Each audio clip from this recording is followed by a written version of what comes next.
Hi friends, मैं आकांक्षा शर्मा जी की with आकांक्षा में आपका स्वागत करती हूँ। फ्रेंड्स, पटवारी रिवीजन में आज हम कंप्यूटर के प्रश्न करवाने वाले हैं।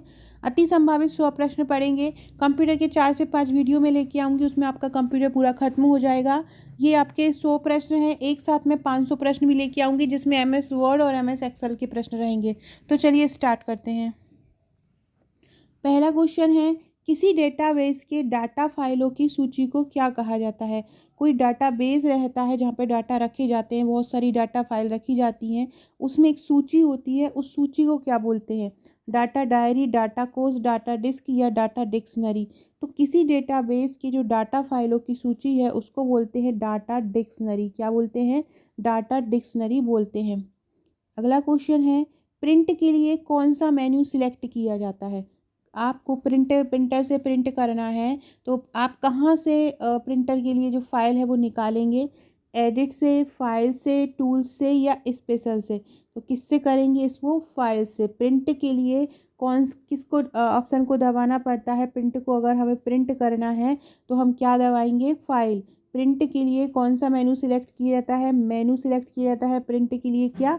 फाइल। बहुत इंपॉर्टेंट क्वेश्चन है, बहुत बार ये क्वेश्चन पूछा जा चुका है और इस बार भी इसके पूछे जाने की बहुत ज़्यादा संभावना है। प्रिंट के लिए कौन सा मेनू सेलेक्ट किया जाता है? फाइल। अगला क्वेश्चन है, एक्सेल डॉक्यूमेंट में सेल एड्रेस का नाम किससे शुरू होता है। कॉलम के नाम से, रो के नाम से, पहले रो फिर कॉलम का नाम, पहले कॉलम या फिर रो का नाम। तो देखो देखो, जो रो होता है उसको कोई भी हम नंबर देते हैं, और अगर कॉलम होता है तो हम उसको कोई भी अल्फ़ाबेटिकल नंबर देते हैं। तो अगर हमें सेल एड्रेस का नाम देना हो तो सबसे पहले हम कॉलम का नाम देते हैं और फिर रो का नाम देते हैं। क्या देते हैं? पहले कॉलम का नाम, जैसे कि पहले कोई आपका इस प्रकार से एक सेल बना हुआ है और जिसमें रो का जो रो का जो कॉलम है वो ए है, सॉरी, रो का जो कॉलम है आपका 2 है, और रो का नाम आपका 2 है और कॉलम का नाम आपका ए है। तो आप उसको कैसे लिखोगे? A2 लिखोगे। पहले कॉलम का नाम लिखोगे और फिर रो का नाम लिखोगे। रो हमेशा नंबरिंग से होता है और कॉलम हमेशा अल्फ़ाबेटिकल से होता है। तो अल्फ़ा जो बेटिकल है, मतलब कॉलम पहले आता है और रो बाद में आता है। तो इसका आंसर क्या हो जाएगा? पहले कॉलम और फिर रो का नाम। चौथा इसका आंसर हो जाएगा। अगला क्वेश्चन है, किस कमांड की सहायता से हम किसी डॉक्यूमेंट को बचा सकते हैं। देखो, बचाने का मतलब होता है क्या? सेव। सेव में स्टार्टिंग में क्या आ रहा है? एस, तो यही इसका आंसर हो जाएगा। Control plus save, control plus S. किस कमांड की सहायता से हम किसी डॉक्यूमेंट को सेव कर सकते हैं? कंट्रोल प्लस एस से कर सकते हैं। अगला है, MS एक्सेल में चार्ट बनाने के लिए क्या करते हैं। देखो, जब चार्ट बनाना होता है तो चार्ट को हम खुद नहीं बनाते हैं, चार्ट को हम इंसर्ट करते हैं, मतलब कहीं से ला के फिट कर देते हैं। तो यहाँ पे देखो, इंसर्ट कहाँ कहाँ आ रहा है? एक ही जगह पे आ रहा है। इंसर्ट पर क्लिक करेंगे, इंसर्ट के अंतर्गत फिर चार्ट को क्लिक करेंगे। ऐसे ही फ्लो चार्ट बनाना हो, डायग्राम बनाना हो, तो वही यही ऑप्शन होता है, insert plus chart. MS Excel में चार्ट बनाने के लिए कौन सा विकल्प सही है? इंसर्ट प्लस चार्ट सही है। अगला है, MS एक्सेल में सेल एड्रेस का नाम किससे शुरू होता है। अभी हमने पढ़ा था, पहले कॉलम होता है और फिर रो का नाम होता है। एक्सेल में एक्टिव सेल के कंटेंट को कौन डिस्प्ले करता है। एक्टिव सेल के कंटेंट को, जैसे कि ये एक पूरा से रो और कॉलम है और ये जैसे ये पूरा एक सेल है। अब यहाँ पे ये आपको क्या करना है? डिस्प्ले करना है। तो इनमें से कौन होगा ऐसा जो डिस्प्ले करेगा? तो ये इस तरह से हाईलाइट हो जाएगा। तो कौन करेगा? Formula, name box, task pen या इनमें से कोई नहीं। तो इसका आंसर हो जाएगा फॉर्मूला। कौन डिस्प्ले करेगा? फॉर्मूला करेगा। एक्सेल में एक्टिव सेल के कंटेंट्स को कौन डिस्प्ले करता है। तो एक्सेल में एक्टिव सेल के कंटेंट को डिस्प्ले करेगा फॉर्मूला। अगला क्वेश्चन है, किसी फाइल को नया नाम या नया लोकेशन देने के लिए क्या किया जाता है। तो नया, पहले से सेव है फाइल और उसको फिर नई जगह पे सेव करना है या नया नाम देना है, तो उसके लिए करते हैं सेव एज। नॉर्म पहली बार सेव करना है तो सेव का उपयोग करेंगे, लेकिन अगर दोबारा से उसका नया नाम देना है, उसको नई लोकेशन पे डालना है, तो सेव का नहीं करेंगे। किसका उपयोग करेंगे? सेव एज का करेंगे। अगला क्वेश्चन है, एक्सेल डॉक्यूमेंट में कौन से प्रत्येक सेल अपने सेल एड्रेस से रेफ़र किए जाते हैं। कौन से सेल अपने सेल एड्रेस से रेफ़र किए जाते हैं। सेल का कॉलम लेवल, सेल का कॉलम लेवल और वर्कशीट टैब, सेल का रो लेवल, सेल का रो और कॉलम लेवल। तो याद रखो कि कौन से सेल अपने सेल एड्रेस से रेफ़र किए जाते हैं, तो सेल का रो और कॉलम दोनों कौन किए जाते हैं, सेल का रो और कॉलम लेवल दोनों किए जाते हैं। बहुत इंपॉर्टेंट क्वेश्चन है। एक्सेल के डॉक्यूमेंट में, किसमें, डॉक्यूमेंट में प्रत्येक सेल अपने सेल एड्रेस से रेफ़र किए जाते हैं, कौन, कॉलम और रो लेवल। बाय डिफ़ॉल्ट एक्सेल में कितनी सीट मौजूद होती हैं, 1 सेट, 2 सेट या 3 सेट। तो देखो बाय डिफ़ॉल्ट एक्सेल, देखो जो एक्सेल में जो सीट होती है, सीटों का जो संग्रह होता है वो वर्कसीट कहलाता है।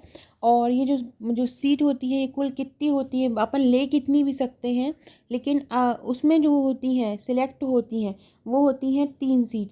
तो बाय डिफ़ॉल्ट एक्सेल में कितनी सीट्स मौजूद होती हैं, तो बाय डिफ़ॉल्ट एक्सेल में 3 सीट मौजूद होती हैं। कितनी होती हैं, 3 होती हैं। एक्सेल किसका वर्कबुक संग्रह है, वर्कशीट का, चार्ट का, वर्कशीट और वर्कबुक का, या इनमें से कोई नहीं। तो एक्सेल वर्कशीट और वर्कशीट का संग्रह है। वर्कशीट का संग्रह बोलकर क्या बनाता है, ये वर्कबुक बनाता है। बहुत सारी जब वर्कशीट मिल जाती हैं तो क्या बना देता है, ये वर्कबुक बना लेता है। अगला है कमांड को चयनित किए जाने से क्या हो जाता है, डिस्प्ले डॉक्यूमेंट की कॉपी प्रिंट करता है, डिस्प्ले डॉक्यूमेंट को विस्तार में बदलाव लाता है, डिस्प्ले डॉक्यूमेंट की कॉपी को सेव करता है, या इनमें से कोई नहीं। तो देखो जैसे ही आप कमांड को चयनित करते हैं तो जो डिस्प्ले है डॉक्यूमेंट को विस्तार में बदलाव लाता है। जैसे कि कोई कमांड है उस पर आपने सिलेक्ट किया है, चयन किया है, तो वो उसके विस्तार में बदलाव लाता है। वो जैसा है उसको एकदम बोल्ड करके बताएगा, मतलब उसके विस्तार में बदलाव लाएगा। तो कमांड को चयनित किए जाने से क्या होता है, विस्तार, डिस्प्ले डॉक्यूमेंट को विस्तार में बदलाव लाता है। अगला है कट, कॉपी और पेस्ट करने के लिए कौन सा मेनू सिलेक्ट किया जाता है। कट करनी है तो आप अपने मोबाइल में ही देखते होंगे, आप कट करते होंगे, पेस्ट करते होंगे, कॉपी करते होंगे। डायरेक्ट जो मेन ऊपर ही होता है वहीं से ही आप इसको कर लेते हैं। File menu, tools menu, special menu या एडिट मेनू, किसी भी चीज़, कोई भी चीज़ को अगर आपको कट करना है, कॉपी करना है, पेस्ट करना है, तो उसको आपको एडिट करना पड़ेगा। क्या करना पड़ेगा, एडिट। कट, कॉपी, पेस्ट करने के लिए ये होम जो टैब होता है उसी में ही उपलब्ध होता है।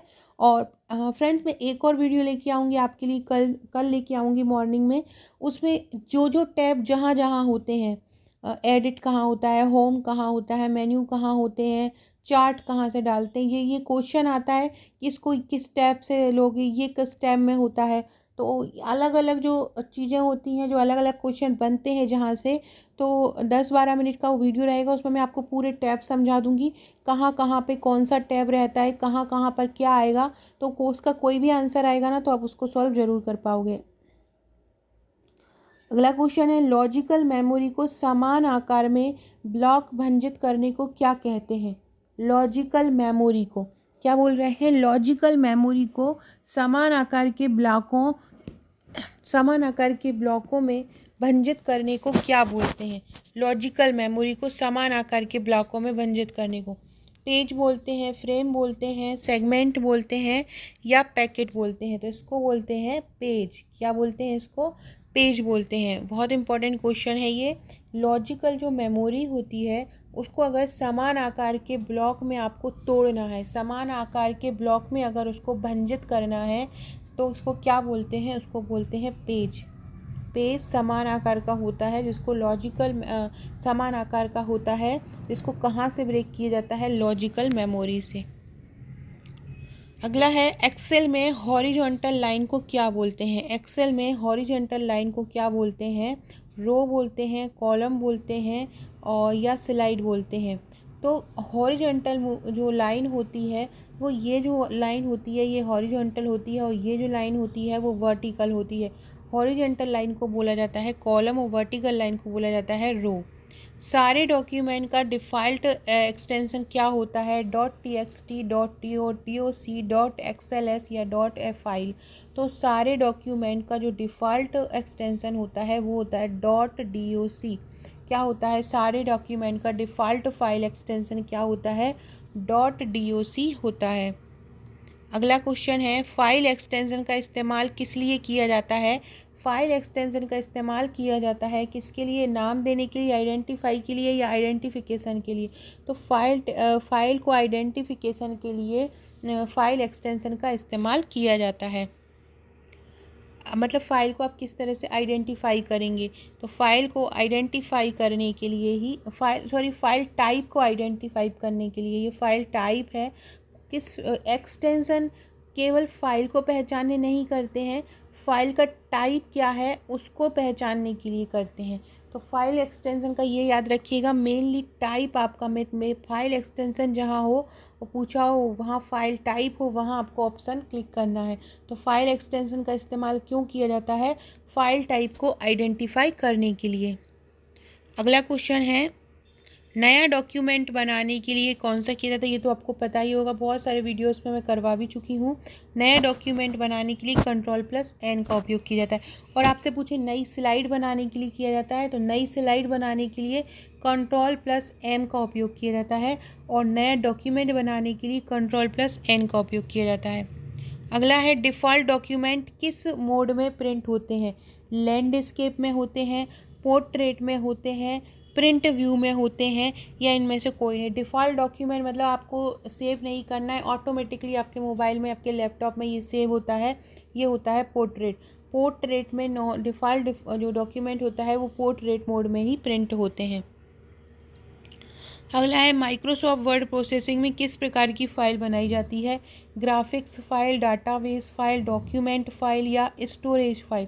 वर्ड प्रोसेसिंग वर्ड जो है वो एक एप्लीकेशन सॉफ्टवेयर होता है और उसमें कैसी बनाई जाती है, माइक्रोसॉफ्ट वर्ड प्रोसेसिंग में डॉक्यूमेंट फ़ाइल बनाई जाती है।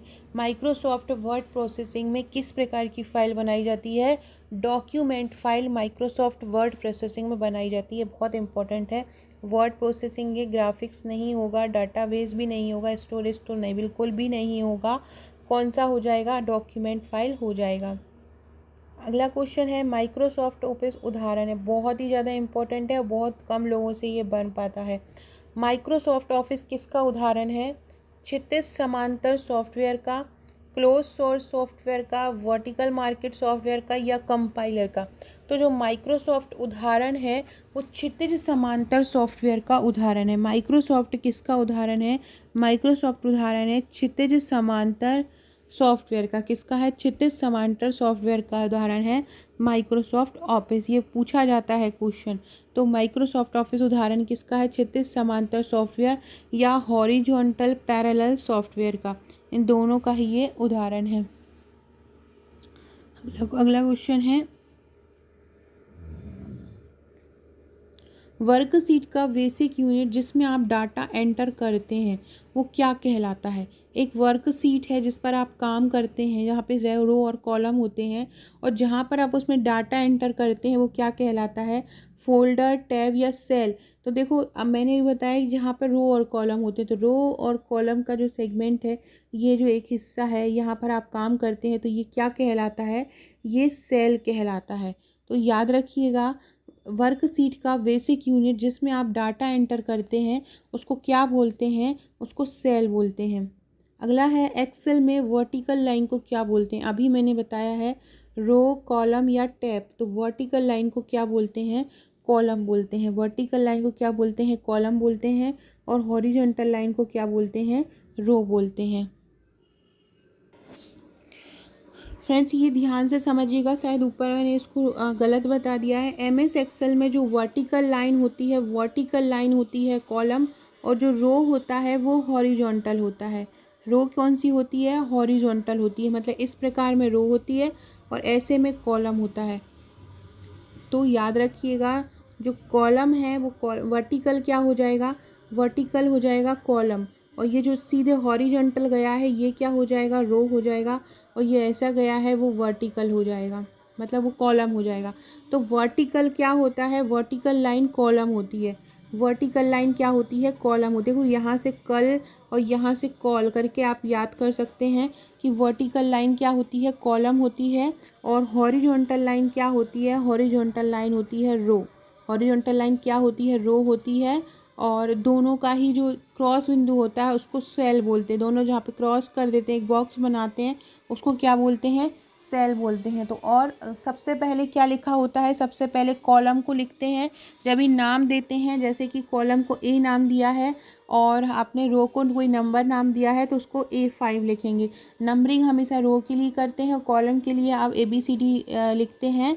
और वर्टिकल लाइन को क्या बोलते हैं, वर्टिकल लाइन को कॉलम बोलते हैं और हॉरिजॉन्टल लाइन को रो बोलते हैं। नया डॉक्यूमेंट का टेम्पलेट कैसे होता है, नया डॉक्यूमेंट बनाना होता है आपको। नया डॉक्यूमेंट को सबसे पहले आप टेम्पलेट लेते हैं तो उसका टेम्पलेट आपको कैसा दिखता है, जनरल, ब्लैंक, लेटर या कोई नहीं। तो जब नया डॉक्यूमेंट का टेम्पलेट बनाना होता है तो वो ब्लैंक होता है। कौन सा होता है नया डॉक्यूमेंट का, ब्लैंक। जब आप अपना वर्ड लिखना शुरू करते हैं तो डॉक्यूमेंट का जो टेम्पलेट है वो ब्लैंक टेम्पलेट होता है। कौन सा होता है, वो ब्लैंक टेम्पलेट होता है। अगला क्वेश्चन है, माइक्रोसॉफ्ट वर्ड प्रोसेसिंग का कौन सा व्यू डॉक्यूमेंट में हेडर्स की हायरार्की बताता है, हेडर्स की हायरार्की दर्शाता है। माइक्रोसॉफ्ट वर्ड प्रोसेसिंग का कौन सा व्यू हायरार्की दर्शाता है, slide view, outline view, notes page view या स्लाइड शो व्यू। तो माइक्रोसॉफ्ट वर्ड प्रोसेसिंग का कौन सा व्यू डॉक्यूमेंट में हेडर, देखो जब भी आप यहाँ से देखो सोचो, जब आप हेडिंग डालते हो तो आप उसको कितना अच्छे से ऊपर से हेडिंग डालना है तो आप उसको बढ़िया आउटलाइन कर देते हो। तो जो हेडर्स की हायरार्की है वो आउटलाइन व्यू ही दर्शाती है। हेडर्स की जो हायरार्की है वो क्या दर्शाती है, आउटलाइन व्यू ही दर्शाती है। माइक्रोसॉफ्ट वर्ड प्रोसेसिंग का कौन सा व्यू डॉक्यूमेंट में हेडर की हायरार्की दर्शाता है, तो वो है outline view. Microsoft word processing का कौन सा व्यू डॉक्यूमेंट में हेडर्स की हायरार्की दर्शाता है, आउटलाइन व्यू है। हेडर्स और आउटलाइन दोनों रिलेट करके याद कीजिएगा। कौन वर्कशीट में सेलों का एक आयताकार समूह है, सेलों का एक आयताकार समूह है। Cell reference, cell formula, cell value या सेल रेंज। इसका आंसर है सेल रेंज। कौन वर्कशीट में सेलों का आयताकार समूह है या रेक्टेंगुलर समूह है, तो रेक्टेंगुलर समूह है सेल रेंज। क्या हो जाएगा ये, सेल रेंज। ये जो आयताकार समूह है क्या कहलाएगा, सेल रेंज है, जो कि किससे मिलके बना होता है, रो और कॉलम से मिलके बना होता है। किससे मिलके बना होता है, रो और कॉलम से मिलकर बना होता है, सेल रेंज कहलाता है। तो वर्कशीट में आयताकार समूह जो क्या हो जाएगा, सेल रेंज हो जाएगा। कौन वर्कशीट में, ये तो हो गया है ना। बजट बनाने के लिए किस प्रकार के सॉफ्टवेयर का उपयोग किया जाता है, वर्ड। देखो अगर आपसे पूछें कि रिज्यूम बनाने के लिए किसका उपयोग करते हैं, कोई लेटर लिखना है तो किसका उपयोग करते हैं, तो उसके लिए आप करते हैं वर्ड प्रोसेसिंग का। लेकिन यहाँ क्या पूछ रहे हैं, बजट बनाने के लिए, बजट बनाने के लिए करते हैं स्प्रेडशीट सॉफ्टवेयर का। बजट बनाने के लिए किसका उपयोग करते हैं, स्प्रेडशीट सॉफ्टवेयर का उपयोग बजट बनाने किया जाता है। वर्ड में अपने पिछले एक्शन को रिवर्स करने के लिए किस कमांड का उपयोग किया जाता है। आपका पिछला कोई एक्शन है और उसको दोबारा से आपको करना है, पिछले एक्शन को रिवर्स करना है, तो किसका उपयोग करेंगे, अनडू का उपयोग करेंगे। किसका उपयोग करेंगे, पिछले एक्शन को रिवर्स करने के लिए किसका उपयोग करेंगे, अनडू का उपयोग करेंगे। फ्रेंड्स कमेंट बॉक्स में बताइए अंडू कमांड के लिए किस शॉर्टकट की का उपयोग किया जाता है। कमेंट जरूर किया कीजिए, मैं हर वीडियो में बोलती हूँ, आप कमेंट करते हैं तो मुझे मोटिवेशन मिलता है, मैं और ज़्यादा से ज़्यादा आपके लिए वीडियो लेके आती हूँ। साथ में कमेंट अगर आप करते हैं तो मुझे पता चलता है कि कौन कौन मेरे वीडियो देख रहे हैं, तो आप लोग कमेंट जरूर किया कीजिए। इसका भी आंसर आप मुझे कमेंट बॉक्स में बताइएगा कि कंप्यूटर में अगर आपको अंडू करना है तो अंडू के लिए आप किसका उपयोग करेंगे। अंडू अगर आपको करना है तो अंडू के लिए किसका उपयोग करेंगे, कमेंट में ज़रूर बताइएगा। और फ्रेंड्स अगर आपने अभी तक व्हाट्सएप पर, टेलीग्राम पर मुझे नहीं फॉलो किया है, जो नहीं जुड़े हैं, तो ज़रूर ज्वाइन कर लीजिए आप मुझे व्हाट्सएप पर। और अगर आपने आपका नंबर मेरे पास व्हाट्सएप पर सेव नहीं कराया है तो करा दीजिए। 6260190944 मेरा नंबर है। यहाँ पर आप मुझे हाय और आपका नंबर लिखकर, आपका नाम लिखकर मुझे सेव कराना है, सेव इट बोलना है। मेरे पास आपका नंबर सेव हो जाएगा तो आपको महत्वपूर्ण अपडेट मेरे स्टेटस के थ्रू मिलते रहेंगे। इसके अलावा अगर आपने मेरा इंस्टा ज्वाइन नहीं किया है, आकांक्षा 1957 मेरी इंस्टा आईडी है, तो यहाँ से आप मुझे इंस्टा पर फॉलो कर सकते हैं। यहाँ भी आपको महत्वपूर्ण क्वेश्चन, महत्वपूर्ण अपडेट, महत्वपूर्ण जानकारी मिलती रहेगी। बहुत अच्छे अच्छे मोटिवेशनल थॉट भी आपको यहाँ पर मिलेंगे। तो आप मुझे आकांक्षा 1957 पर फॉलो भी कर सकते हैं। अगला है, टेक्स्ट में अपनी पोजीशन को कौन बताता है। टेक्स्ट आप लिख रहे हैं, यहाँ से आप ये टेक्स्ट लिख रहे हैं, तो आपकी पोजीशन को कौन बताएगा। एक तीर सा एक निशान होता है, वो क्या कहलाता है, वो कहलाता है कर्सर। तो टेक्स्ट में आपकी पोजीशन कौन दिखाता है, कर्सर दिखाता है। ओपन, प्रिंट और सेव बटन किस टूल बार में उपलब्ध होते हैं। ओपन करना है, सेव करना है या सेव एज करना है, प्रिंट करना है, तो किस में होते हैं। टाइटल बार में, फॉर्मेटिंग बार में, स्टैंडर्ड टूल बार में या स्टेटस टूल बार में। देखो, ओपन, प्रिंट और सेव बटन होते हैं स्टैंडर्ड टूल बार में। ओपन, प्रिंट और सेव बटन कहाँ होते हैं, स्टैंडर्ड टूल बार में होते हैं ओपन, प्रिंट और सेव बटन। तो ओपन, प्रिंट और सेव बटन किस में होते हैं, स्टैंडर्ड टूल बार में होते हैं। और standard tool bar menu bar के नीचे होता है। किसके नीचे होता है, मेन्यू बार के ठीक नीचे होता है। इसमें न्यू करना है, ओपन करना है, सेव करना है और प्रिंट करना है, तो ये सभी ऑप्शन होते हैं किस में होते हैं, स्टैंडर्ड टूल बार में होते हैं। एक और क्वेश्चन है, अगर आपसे पूछे एमएस एक्सेल में इंसर्ट फंक्शन जो है वो किस पर स्थित होता है। Insert function, insert function MS Excel में किस पर होता है, तो इंसर्ट फंक्शन होता है फॉर्मूला टूल बार पर। इंसर्ट किस पे होता है, फॉर्मूला टूल बार पे होता है। और ये क्या पूछ रहे हैं, ओपन, प्रिंट, सेव, ये कहाँ पे होता है, तो ये होता है स्टैंडर्ड टूल बार में। कहाँ पे होता है, स्टैंडर्ड टूल बार में होता है। अगला क्वेश्चन है,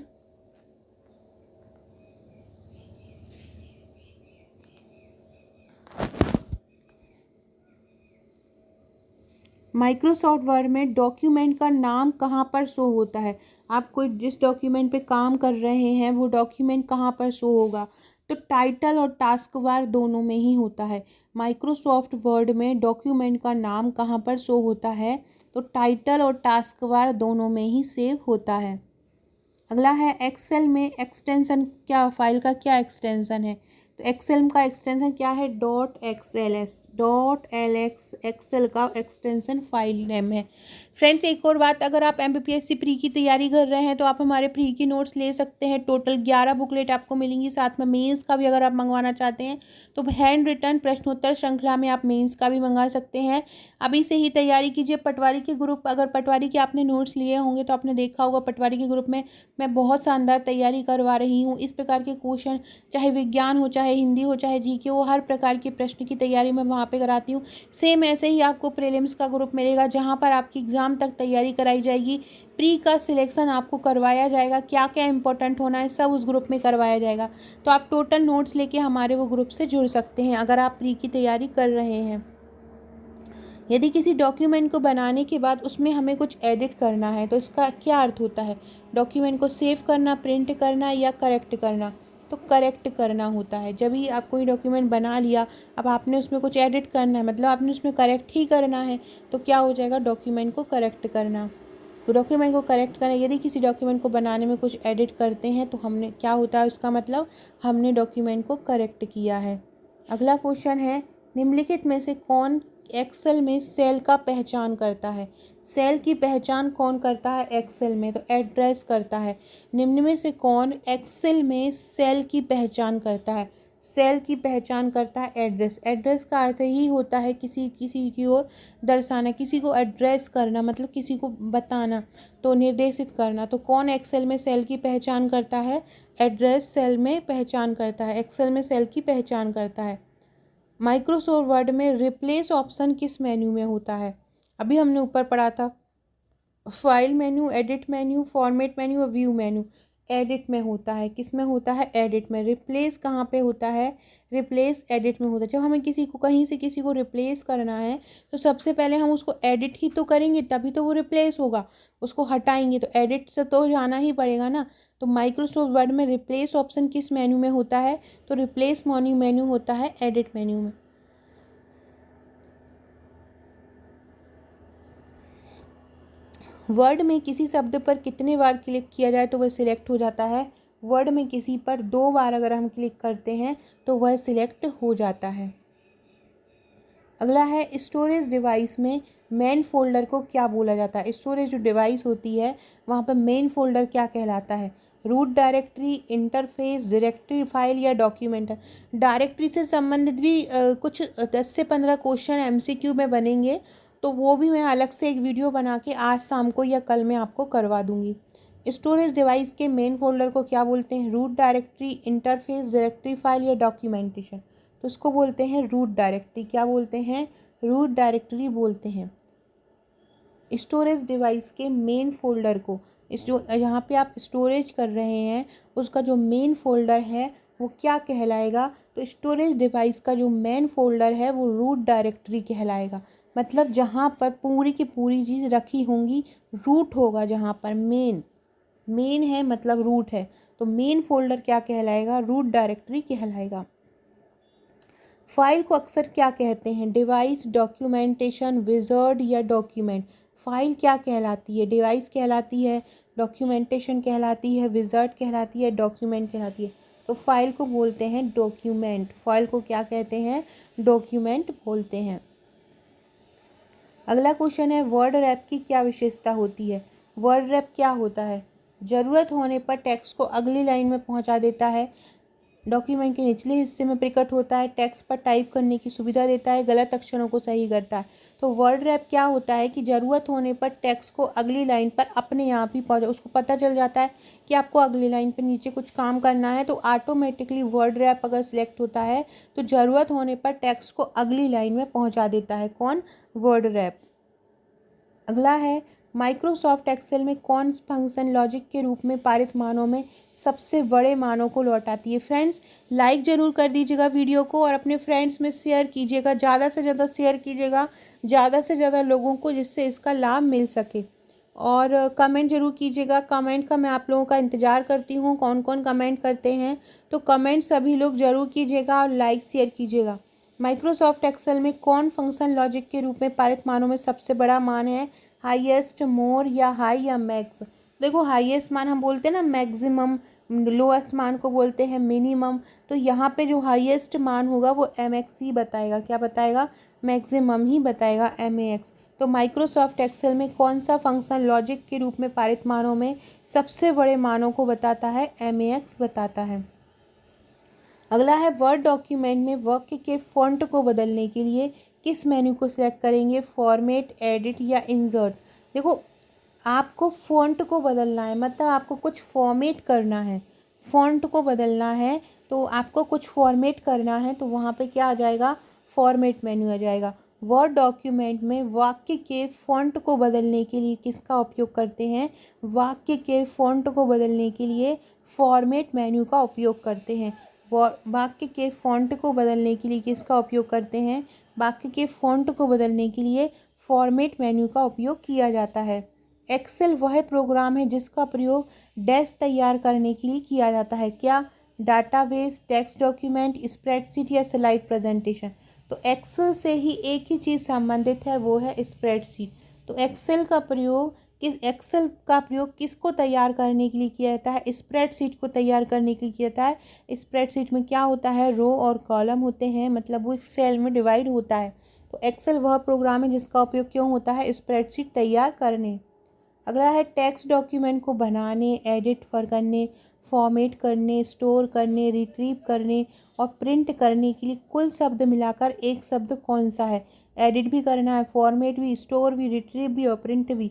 word processing, spreadsheet design, web design या डाटाबेस मैनेजमेंट? तो देखो, इन सब के लिए एक ही वर्ड जो है सही दिखता है, वो है वर्ड प्रोसेसिंग।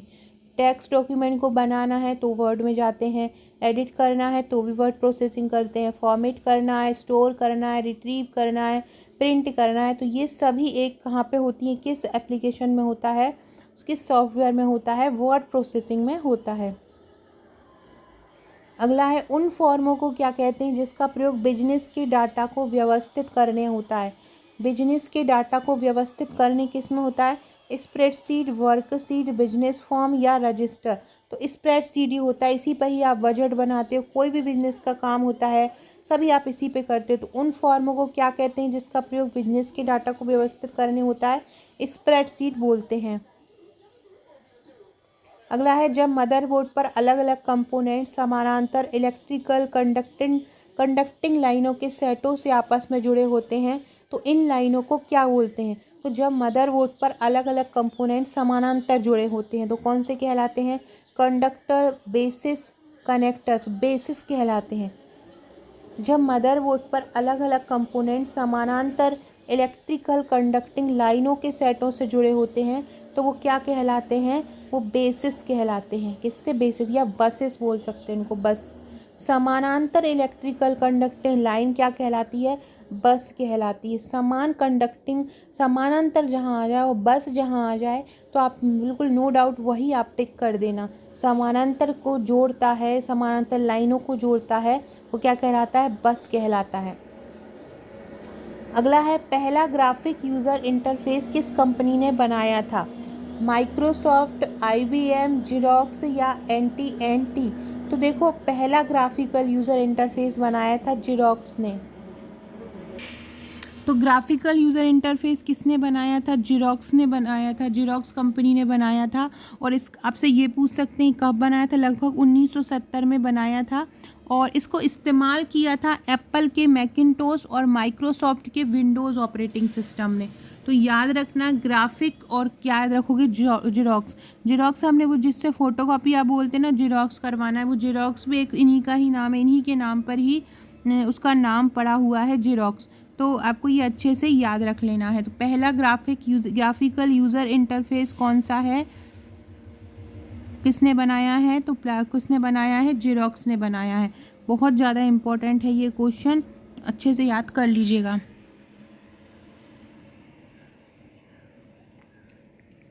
अगला है, कंप्यूटर के विकास में सर्वाधिक किसका योगदान रहा? Herman Hollerith, Blaise Pascal, Charles Babbage या वॉन न्यूमैन। तो कंप्यूटर के विकास में सबसे ज़्यादा योगदान रहा है न्यूमैन का। वॉन न्यूमैन का सबसे ज़्यादा योगदान रहा है। किसका रहा है? वॉन न्यूमैन का रहा है। एक और फ्रेंड आपसे पूछ सकते हैं कि ग्राफिकल यूज़र इंटरफेस जो है उसके ऑपरेटिंग सिस्टम को क्या बोलते हैं? तो ग्राफिकल यूज़र का जो ऑपरेटिंग सिस्टम है उसको ऑल्टो बोलते हैं। क्या बोलते हैं उसको? ऑल्टो बोलते हैं। ग्राफिकल यूज़र इंटरफेस का जो ऑपरेटिंग सिस्टम है वो क्या कहलाता है? वो ऑल्टो कहलाता है। क्या कहलाता है? ऑल्टो कहलाता है। और ये बहुत इंपॉर्टेंट है इस प्रकार के क्वेश्चन, क्योंकि कंपनी बना रही है, वो TCS जो है वो बना रही है आपके क्वेश्चन, कहीं से भी कोई भी क्वेश्चन दे सकती है, तो आपको ये ध्यान रखना है। अगला है, डेटा शब्द किस प्रकार का बहुवचन, किस शब्द का बहुवचन है? डेटम का। डेटा शब्द किसका बहुवचन है? डेटा शब्द डेटम का बहुवचन है। किसका है? डेटम का। अगला क्वेश्चन है, PDA का फुल फॉर्म क्या है? Personal digital assistant, personal development agency, personal data area या पर्सनल डाटा अथॉरिटी। तो इसका है personal digital assistant. Personal digital assistant, P से पर्सनल, D से डिजिटल और A से असिस्टेंट। अगला है, DOS का full form disk operating system. DOS का फुल फॉर्म क्या हो जाएगा? डिस्क ऑपरेटिंग सिस्टम हो जाएगा। प्रोलोग जो भाषा है वो कब विकसित हुई थी? प्रोलोग भाषा। प्रोलोग भाषा कब विकसित हुई थी? सोचिए कब हुई थी प्रोलोग भाषा? तो ये हुई थी 1972 में। प्रोलोग भाषा कब विकसित हुई थी? तो प्रोलोग भाषा कब विकसित हुई थी? 1972 में हुई थी। ये general purpose logic based programming language होता है और इसका संबंध जो होता है वो आर्टिफिशियल इंटेलिजेंस से होता है। और तो ये बहुत इम्पोर्टेंट है, तो इसलिए ये ध्यान रखिएगा। कब आई थी प्रोलोग भाषा? 1972 में आई थी। डैश एक इनपुट डिवाइस का उदाहरण, इनमें से किससे आप इनपुट करते हो? प्रिंटर तो आउटपुट है, मॉनिटर, स्कैनर या CPU। तो स्कैनर जो है वो इनपुट डिवाइस है। JDBC का फुल फॉर्म क्या है? Java developing connectivity, Java database connectivity, Java database connectivity, Java developer connectivity. तो इसका हो जाएगा जावा डाटाबेस कनेक्टिविटी। क्या हो जाएगा? जावा डाटाबेस कनेक्टिविटी।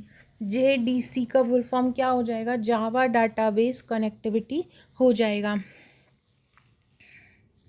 एक सेकेंड। अगला क्वेश्चन है LAN का फुल फॉर्म क्या है? Local area network. छोटे से क्षेत्र में को नेटवर्क अगर देना है तो LAN का उपयोग किया जाता है।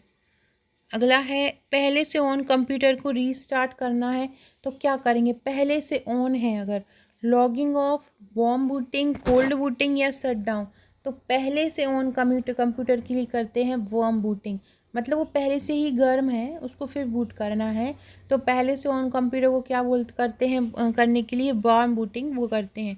माइक्रोसॉफ्ट वर्ड क्या है? Operating system, application, software, input device या प्रोसेसिंग डिवाइस, तो माइक्रोसॉफ्ट वर्ड है एक एप्लीकेशन सॉफ्टवेयर। क्या है? Application software. कीबोर्ड में एंटर की का दूसरा नाम क्या है? एंटर की का दूसरा नाम है एग्जीक्यूट की। क्या है? एग्जीक्यूट की है। जब कोई कंप्यूटर प्रोग्राम लागू करना है तो प्रोग्राम कहाँ पर अटक जाता है? रैम पर अटक जाता है, रोम पर अटक जाता है, हार्ड डिस्क। एक second.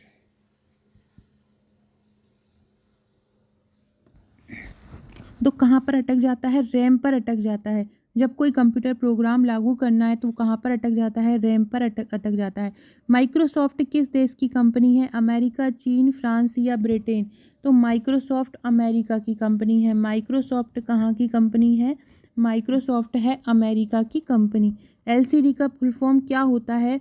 Lead crystal display, light central display, liquid crystal display या liquid central display. Liquid crystal display इसका फुल फॉर्म होता है LCD का। अगला क्वेश्चन है कौन सी भारत की सबसे बड़ी सॉफ्टवेयर कंपनी है? इन्फोसिस, विप्रो, TCS या HCL टेक, तो ये है TCS। कौन सी सबसे बड़ी सॉफ्टवेयर कंपनी है? तो वो है TCS। यही आपका पेपर बना रहे हैं। क्रे क्या है? मेन फ्रेम, माइक्रो, मिनी या सुपर कंप्यूटर। क्रे एक सुपर कंप्यूटर है। सुपर कंप्यूटर के लिए शब्द लंबाई रेंज कितना होता है? सुपर कंप्यूटर के लिए शब्द लंबाई रेंज होता है 64 बिट। कितना होता है? 64 बिट होता है एक सुपर कंप्यूटर के लिए एक लंबाई का रेंज। कस्टमर रिलेशनशिप में ये आपसे फुल फॉर्म पूछेंगे कि CRM का फुल फॉर्म क्या होता है, तो CRM का फुल फॉर्म होता है कस्टमर रिलेशनशिप मैनेजमेंट। क्या होता है CRM का full form? Customer relationship management. IBM क्या है? सॉफ्टवेयर है, हार्डवेयर है, प्रोग्राम है, कंपनी है?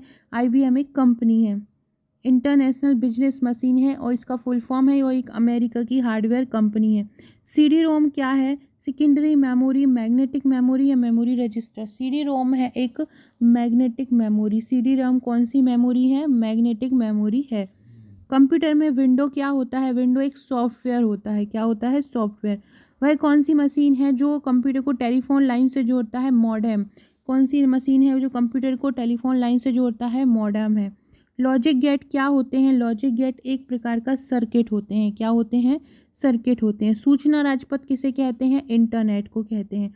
अभी तक कौन सा ऑपरेटिंग सिस्टम सबसे अधिक इस्तेमाल किया गया है?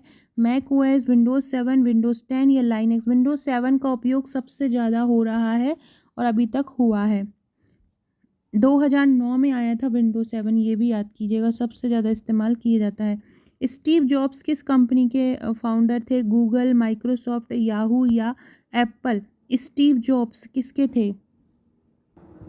तो इसका आंसर क्या हो जाएगा? एप्पल। स्टीव जॉब्स किस कंपनी के फाउंडर थे? एप्पल के थे। पेंटियम चिप का आविष्कार किसने किया? C Kumar Patel, Tom Gunter, beans emery या विनोद धाम, तो विनोद धाम ने किया। किसने किया? विनोद धाम ने।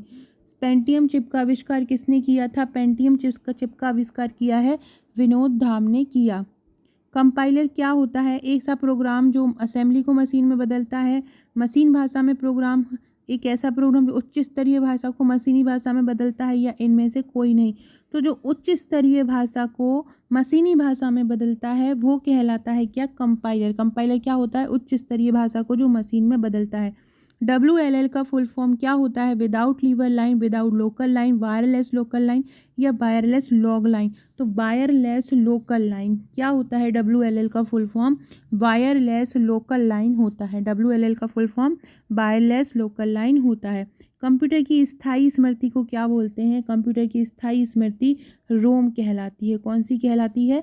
रोम कहलाती है स्थायी स्मृति। बाइनरी कोड में संख्या 7 को कैसे लिखेंगे? 110, 101, 111 या 100, तो बाइनरी कोड में 7 को लिखेंगे 111। बाइनरी कोड में 7 को कैसे लिखेंगे? 111 करके लिखेंगे। किसके प्रयोग से आधुनिक कंप्यूटर छोटे बन सके? ट्रांजिस्टर, समाकलित चिप्स, नैनो पदार्थ या अति संचालक। समाकलित परिपथ चिप्स या आईसी चिप्स जिसको बोलते हैं, उसके प्रयोग से आधुनिक कंप्यूटर छोटे बन सके हैं। वर्चुअल मेमोरी का आकार किस पर निर्भर करता है? एड्रेस लाइन पर, डेटाबेस पर, डिस्क स्पेस पर या इनमें से सभी? वर्चुअल मेमोरी का जो आकार निर्भर करता है वो डिस्क स्पेस पर निर्भर करता है। वर्चुअल मेमोरी का आकार किस पर निर्भर करता है? डिस्क स्पेस पर निर्भर करता है। एक बाइट से कितने मूल्य निरूपित किए जाते हैं? 4, 16, 64 या 256? एक बाइट से मूल्य की बात की जा रही है। मूल्य किए जा सकते हैं 256। एक बाइट से कितने मूल्य निरूपित किए जा सकते हैं? एक बाइट से 256 मूल्य निरूपित किए जा सकते हैं। वेब पेज को किस फॉर्मेट में सेव किया जाता है? जो वेब पेज है वो सेव किया जाता है HTML में, हाइपर टेक्स्ट मार्कअप लैंग्वेज इसका फुल फॉर्म होता है। लॉजिक चिप का दूसरा नाम क्या है? PROM, मेमोरी, माइक्रो प्रोसेसर या रोम? लॉजिक चिप का दूसरा नाम है माइक्रो प्रोसेसर। याद रखिएगा, लॉजिक चिप आ रहा है तो यहाँ प्रोम मेमोरी मत लगा दीजिएगा। लॉजिक चिप का दूसरा नाम है माइक्रो प्रोसेसर। कीबोर्ड, स्कैनर, मेमोफोन उदाहरण है किसके? कीबोर्ड हुआ, स्कैनर हुआ, मेमोफोन हुआ, ये इनपुट डिवाइस के उदाहरण है। कीबोर्ड, स्कैनर और मेमोफोन किसके उदाहरण है? इनपुट डिवाइस के। सो फ्रेंड्स, ये थे हमारे आज के क्वेश्चन। बहुत ही शानदार क्वेश्चन थे और 45 मिनट का ये वीडियो है, बहुत ही शानदार वीडियो है और इससे पूरे क्वेश्चन की आपकी प्रैक्टिस हो जाएगी। ऐसे ही और क्वेश्चन मैं आपके लिए लेके आऊँगी। वीडियो अच्छा लगे तो लाइक शेयर सब्सक्राइब जरूर कीजिएगा। ये प्रबंधन की प्रश्नोत्तरी अगर आप लेना चाहते हैं तो 90 रुपये में इसकी PDF मिलेगी। साथ में ये करंट अफेयर्स की प्रश्नोत्तरी है, ये 99 की बुक है। और जो प्री के नोट्स के बारे में मैं आपको बता रही थी, ये हमारे प्रीलिम्स का नोट्स है, 2599 का है। साथ में इसके आपको व्हाट्सएप का ग्रुप मिलेगा। ये करंट अफेयर्स की वार्षिकी है, 49 रुपये की इसकी बुक है। तो अगर आप ये सभी लेना चाहते हैं तो आप मुझे ऊपर दिए नंबर पर व्हाट्सएप कर सकते हैं। Okay friends, thank you.